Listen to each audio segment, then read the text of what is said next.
बौद्धिक शोषण, आर्थिक शोषण, चारित्रिक शोषण, जिस भी तरह का शोषण उसे करना होता है वो उंगली के इशारे पर नचा करके आपसे शोषण कर लेता है।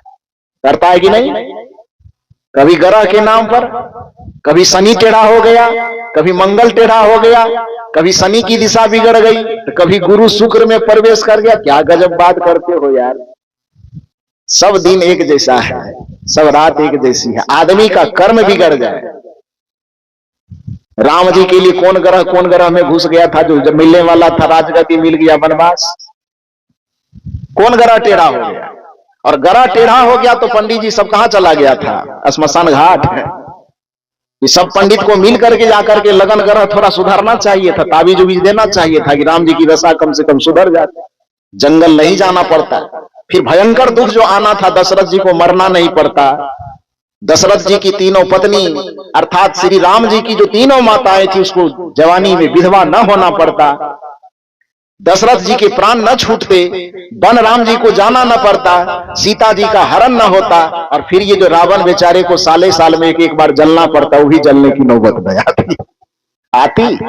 रावण के पूरे खानदान का नाश ही ना होता, सारा झंझट खत्म। एक चीज में मामला फिट हो जाता कि पंडित जी को बुला के थोड़ा गड़ा लगन ठीक करवा दिया जाता कि ठीक कर दो, राम जी का वनवास किसी तरह टल जाए। लेकिन टाल पाया? टाल पाया क्या? इससे प्रमाणित क्या होता है? प्रमाणित यही होता है कि दिन कोई खराब नहीं होता, ग्रह कोई खराब नहीं होता, लगन नक्षत्र कोई खराब नहीं होता, आदमी का कर्म खराब होता है। जब आदमी का कर्म खराब हो जाए तो फिर कोई दुनिया दिन सब अपने जगह पर धरा का धरा रह जाता है। कबीर साहब इसीलिए कहते हैं सब दिन हो त न एक समान।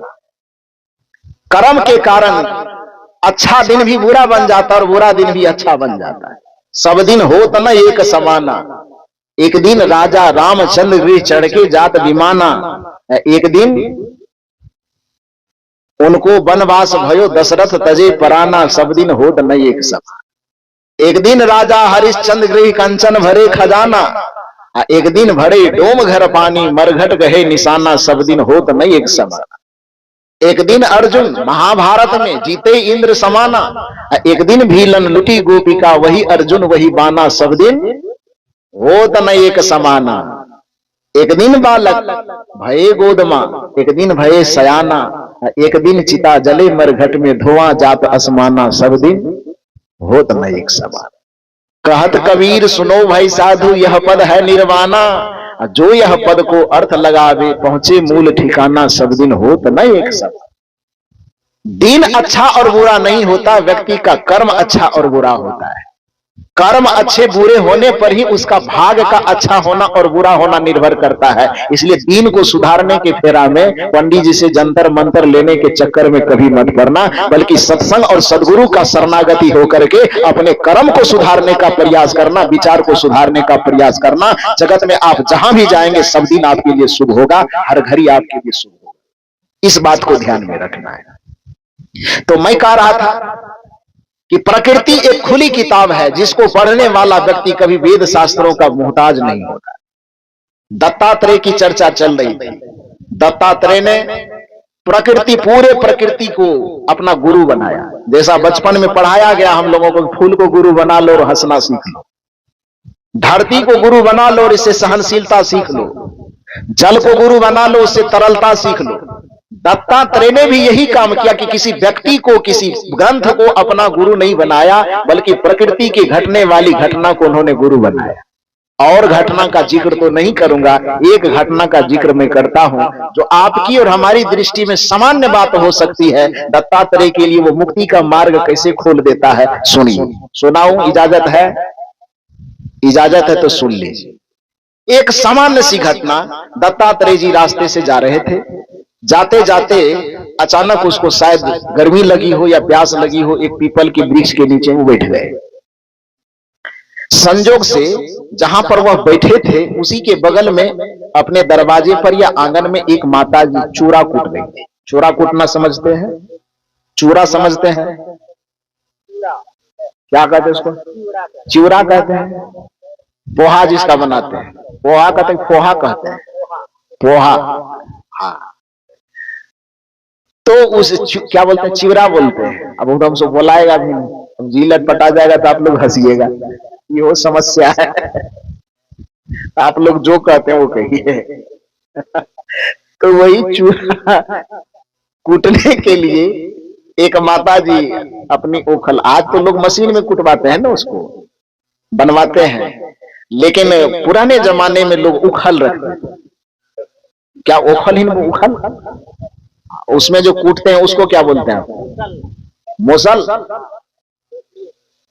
ओखली तो वो न हुआ, ऊपर से कूटने वाले को मोसल बोलते हैं। मोसल, मोसर जो भी हो, हम लोग बिहार में उसको समाठ बोला जाता है। उखली और समाठ, इधर ओखल और मुसल, यही मुसर, जो भी बोले अपना समझते रहे। तो उससे वो कूट रही थी एक माता जी, तो बार बार जो उसको हाथ को ऊपर और नीचा करना पड़ता था, सुहागन होने के नाते उसके हाथ में पूरा चूड़ी भरा हुआ था, कंगन। तो स्वाभाविक है कि चूड़ा कूटने में जो हाथ ऊपर नीचे होगा तो चूड़ी आवाज करेगी, झनर झनर बोलेगी ना, कैसे बोलता है वैसे ही बोलता है। हाँ, झनर झनर खनकती है आवाज। तो वो जो आवाज कर रही थी, और दूसरी बात उसके घर्षण से उसके चमड़े पर असर पड़ रहा होगा, तो वो माँ जो चूड़ा कूट रही थी उसने एक युक्ति निकाली। इस घटना को दत्तात्रेय जी वृक्ष के नीचे बैठे बैठे चुपचाप देख रहे हैं। देखिए एक संत की दृष्टि, एक विवेकी की दृष्टि क्या होती, कैसे एक सामान्य सी घटना से मुक्ति का सूत्र निकालता है। दत्तात्रेय जी से सीखी, कबीर साहब से सीखी कि जिस तार के खजूर के वृक्ष को हमने तारी चुवाने का एक माध्यम बनाया, उसी तार के गाछ को कबीर साहब ने वेद का सूत्र कैसे बना दिया कि बड़ा हुआ तो क्या हुआ, जैसे पेड़ खजूर पंथी को छाया नहीं फल लागे, एक वेद का मंत्र बना दिया कबीर साहब। जिस चक्की को हम कूटने पीसने दाल दररने तक, दाल को मसलने का हमने एक आधार बनाया, कबीर साहब के नहीं, वो दालें मड़ोड़ने तक उसको मत रखो, उसको वेद तक पहुंचाओ। चलती चक्की देख के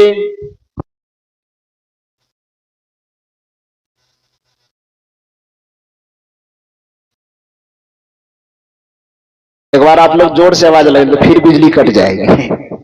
जोर से बोलो, बोलिए सदगुरु भगवान की। हाँ, अब की बार जय बोल रहे, भगवान आ गया ना इसमें। तो मैं निवेदन कर रहा था कि दत्तात्रेय जी इस घटना को जैसे देखते हैं, एक नया सूत्र निकालते हैं और बार बार उसको चुपचाप देख रहे हैं। तो वो माता जी जो चूड़ा कूट रही थी, चूड़ियां खनक रही थी हाथ में, उससे एक तो आवाज हो रही थी और दूसरा चमड़े पर घर्षण पड़ रहा था। तो वो माता जी करती क्या है कि अपने हाथ की सभी चूड़ियों को खोल करके वो बाहर निकाल दे। चूंकि सुहागन है तो हाथ की सभी चूड़ियां खोल भी नहीं सकती, तो जितनी चूड़ियां उसके हाथ में थी सब चूड़ी को निकाल करके एक चूड़ी को सुहाग का प्रतीक होने के नाते उसे हाथ में रहने दिया और उसके बाद फिर वह चूड़ा कूटना आरंभ किया। इससे क्या हो गया, समाधान क्या निकला कि चूड़ा कूटने का काम भी जारी है और चूड़ी से जो झंझनाहट की आवाज होती थी वो आवाज क्या हो गया, बंद हो गया।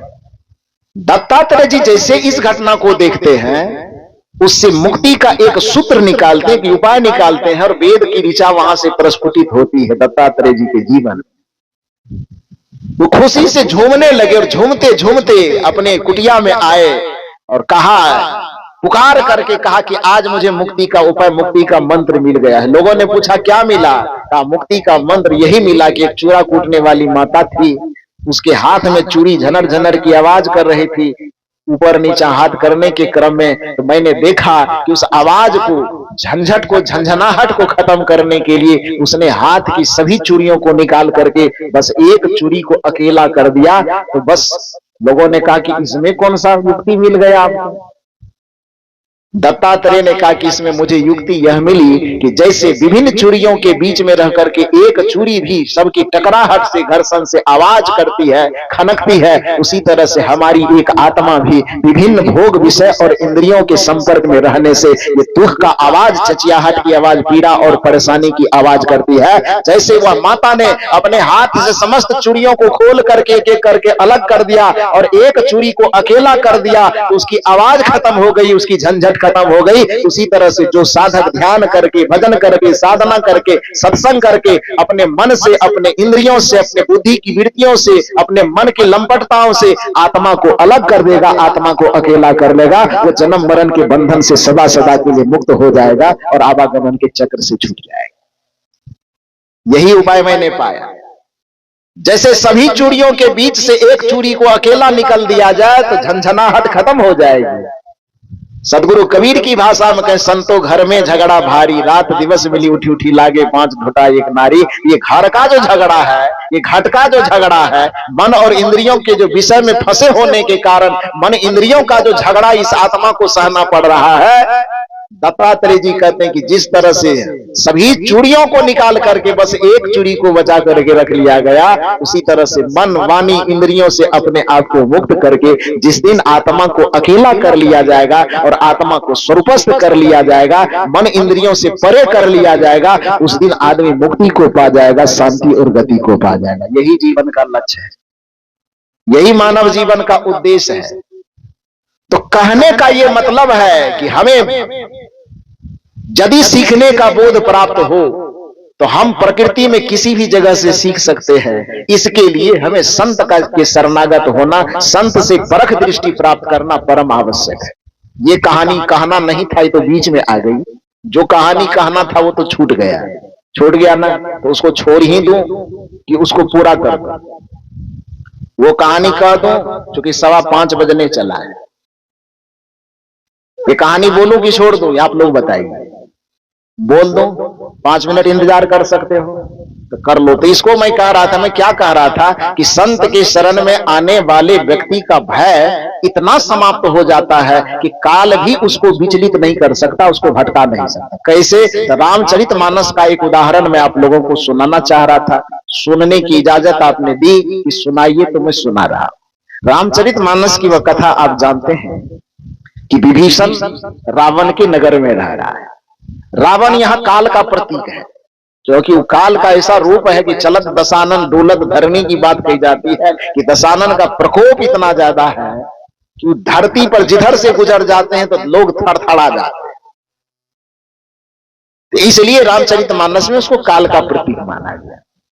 उस काल की नगरी में रह करके विभीषण जी बड़ा भयकंपित रहते थे, थरथराते रहते थे। भगवान का नाम लेने तक में भी कहता उसको डर लगता था। लेते भी थे तो छुप छुप करके लेते थे, कहीं कोई देख न ले, सुन न ले, और ये शिकायत कदाचित रावण के पास पहुंच गई तो हालत खराब कर देगा। संजोग की बात हुई। देखिए, एक बात और ध्यान रखिए, यह कथा इस चीज को भी सिद्ध करती है कि कुछ लोग कहते हैं कि हम बिना संत के शरण में आए भी भक्ति कर लेंगे तो काम चल जाएगा।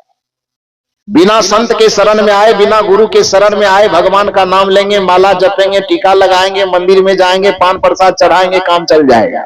ये कहानी यह सिखाती है कि आप चाहे पूजा पाठ धर्म के नाम पर कुछ भी कर रहे हो, लेकिन बिना संत से युक्ति जाने, बिना गुरु के शरण में यदि आप करते हैं तो भगवान का नाम लेना भी आपको भय से मुक्त नहीं कर सकेगा, आपको डर से मुक्त नहीं कर सकेगा। आप कह सकते हैं कैसे? तो आप यह कथा सुनिए और समझने का प्रयास कीजिए।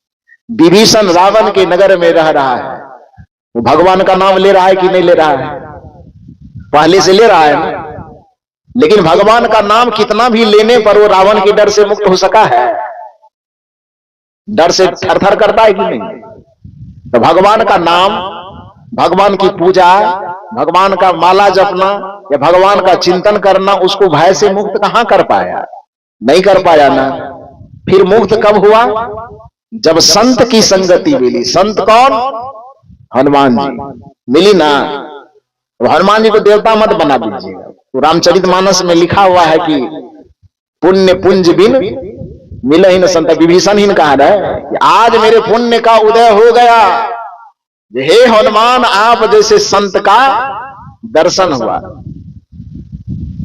अब भरोस मोहि है हनुमंता, अब पुण्य पुंज बिन मिला ही ना संता। यही ना कहा विभीषण जी, अब मेरे सामने आ गए तो हे हनुमान अब मुझे बड़ा भरोसा हुआ हृदय से कि आप आ गए हैं तो कुछ अच्छा होगा, क्योंकि पुण्य पुंज बिन मिला ही ना संता। तो हनुमान जी को वहां देवता की श्रेणी में विभीषण नहीं रखा है।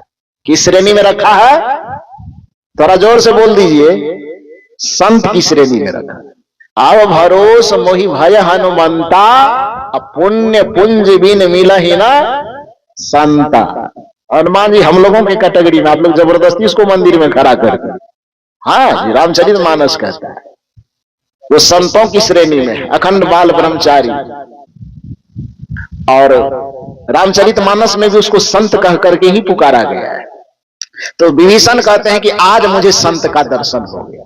इसका मतलब यह है कि हनुमान के दर्शन से पहले भी विभीषण राम जी के भजन कर रहे थे कि नहीं कर रहे थे? पूजा पाठ माला जब जो भी करता हुआ करते थे, लेकिन डर से, भय से, पीड़ा से, परेशानी से भगवान का नाम लेने के बाद भी उससे उसको मुक्ति नहीं मिली।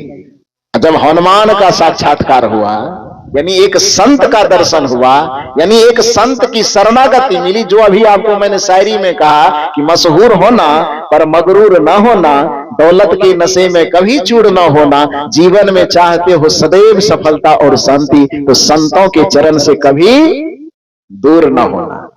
इतना दिन से विभीषण दूर था एक संत से, आज पहली बार उसको संत का दर्शन होता है। और जैसे ही हनुमान जी का दर्शन होता है एक संत के रूप में, उसी क्षण से जो भक्ति विभीषण की आरंभ होती है तो उसका भय मुक्त हो जाता है, डर खत्म हो जाता है। और आज तक जो विभीषण छुप छुप करके माला जपता था, नाम लेता था, आज पहली बार संत का दर्शन होने से उसके चित्त से भय ऐसा गायब हुआ, मृत्यु का भय, पाप का भय, डर, लालच, जो कुछ भी उसके मन में था, उस सारे दबाव से ऐसा वह मुक्त हुए कि आज पहली बार अपने घर के चौखट पर राम। आपके अपने पसंदीदा YouTube चैनल खुशहाल जिंदगी टीवी का मकसद है आपको वहां पर पहुंचाना, उस शिखर पर बिठाना जिसके लिए आपका जन्म हुआ है। धर्म के नाम पर केवल पोंगापंथी और दकियानुसी विचारों में ना अटके रहें, न ही किसी कर्मकांड, पाखंड, ढोंग, ढकोसले, भ्रम और अंधविश्वास तथा छू मंतर और जादू मंतर चमत्कार में उलझे रहें। इसके लिए जन्म नहीं हुआ है। ये तो बिल्कुल सतही बातें हैं, बच्चों का खिलौना है। आपको सम्राट होने के लिए जन्म मिला हुआ है। आप अपने जीवन में उस शिखर को हासिल कर सकते हैं जिसे बुद्ध, महावीर और कबीर ने हासिल किया था। उसी शक्ति और सत्ता की आत्मा आपके भीतर बैठी हुई है, उसी को जानिए और उनको धुंधला करने वाले, उनको धूमिल करने वाले जो भी विचार हैं, जो भी परंपरा है, उनको बिल्कुल बेनकाब करिए। बहुत सुंदर, आपने हमारा पूरा साथ निभाया और आखिर तक इस वीडियो में आपने देखा और समझा, तो ये जाना है कि किस तरीके से आपको लोग धर्म के नाम पर बरगला रहे हैं और भटका रहे हैं। सभी मत, मजहब और परंपरा के जो अगुआ लोग हैं, जैसे हिंदू धर्म में पंडित और पुरोहित, मुस्लिम बिरादरी में मुल्ला और मौलवी तथा ईसाई मिशनरी में उनके अपने पंडित हैं, पोप और पादरी, ये सब भटकाने वाले हैं। इनको सत्य से कोई मतलब नहीं है, ये आपको सांत्वना देते हैं बस, और सांत्वना के बदले बड़ी मोटी रकम से अपनी जेब भरते हैं, अपनी ज़िंदगी चलाते हैं, घर परिवार पालते हैं और स्विस बैंक में अपना सारा पैसा जमा करते हैं। तो आप सोचिए जरा, कहाँ आप अपना पैसा फेंक रहे हैं? गलत जगहों पर। आप इससे बेहतर होगा कि किसी गरीब को खिलाइए, किसी दिन दुखियारा की खुद जाकर मदद करिए और मानवता को जगाने वाले मिशन में काम करिए, तब जाकर के आपका इस तरीके से जीना और धर्म करना सार्थक होगा। खुशहाल जिंदगी यूट्यूब चैनल पर आप बिल्कुल नए हैं तो फौरन सब्सक्राइब कर लीजिए। यह एक निःशुल्क प्रक्रिया है। जैसे ही आप सब्सक्राइब करते हैं, हमारा परमानेंट मेंबरशिप हासिल कर लेते हैं और इसके बाद बेल आइकन को प्रेस करते हुए नोटिफिकेशन की घंटी बजाते हुए जब ऑल या सभी को सेलेक्ट कर लेते हैं तो जब भी हम लाइव आएंगे या नई वीडियो अपलोड करेंगे सबसे पहली सूचना आपको तुरंत मिल जाएगी। अपना और अपनों का जरूर ख्याल रखिए। शुक्रिया, साधुवाद और साहेब बंदगी।